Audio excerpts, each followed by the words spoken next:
ബഹുമാനപ്പെട്ട ഉസ്താദുമാരെ, സ്നേഹം നിറഞ്ഞ കൂട്ടുകാരെ, അസ്സലാമു അലൈക്കും വറഹ്മത്തുള്ളാഹി തആല വബറകാതുഹു.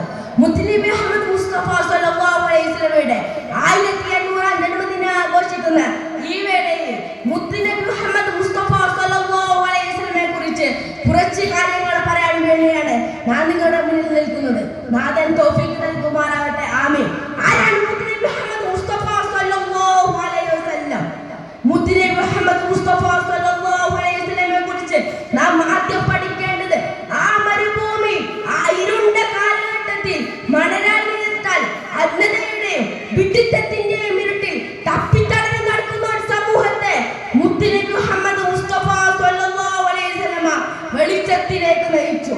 ദുശീലത്തിനും ദുരാചാരത്തിനും അടിമകളായവരെ ലോകത്തിന് തന്നെ മാതൃകയായ ഉത്തമ സംസ്കാരത്തിന്റെ ഉടമകളാക്കി മാറ്റിയത് മുത്തനബി മുഹമ്മദ് മുസ്തഫ സ്വല്ലല്ലാഹു അലൈഹി വസല്ലമയാണ്.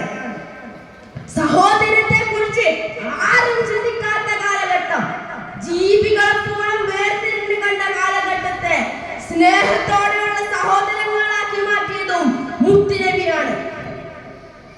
ഭൂമിയിൽ നടക്കുന്ന മൃഗങ്ങൾ, ആകാശത്ത് പറക്കുന്ന പക്ഷികൾ, വെള്ളത്തിൽ നീന്തുന്ന മത്സ്യങ്ങളുടെ വ്യത്യാസങ്ങൾ മാത്രം പറഞ്ഞു നടക്കുന്ന ജനത സ്നേഹത്തിന്റെ പാതയിലേക്ക് തിരിഞ്ഞു.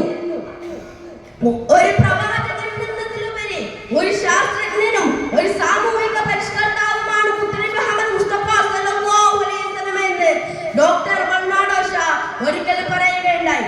ആ മുത്തനബി മുഹമ്മദ് മുസ്തഫ സ്വല്ലല്ലാഹു അലൈഹി വസല്ലം ഒരു കാര്യം പറഞ്ഞിട്ടുണ്ട്. എന്താണ് ആ കാര്യം? യർഹമു മൻ ഫിൽ അർളി യർഹമുകും മൻ ഫിസ് സമാ. നിങ്ങൾ ഭൂമിയിലുള്ളവരോട് കരുണ കാണിക്കുക, എന്നാൽ ആകാശത്തുള്ള അല്ലാഹു തആല നിങ്ങളോട് കരുണ കാണിക്കും. ഈ ഹദീസിലൂടെ മുത്തനബി മുഹമ്മദ് മുസ്തഫ സ്വല്ലല്ലാഹു അലൈഹി വസല്ലമയുടെ ആഴത്തിലുള്ള സ്നേഹത്തെ കുറിച്ച് നമുക്ക് മനസ്സിലാക്കാം.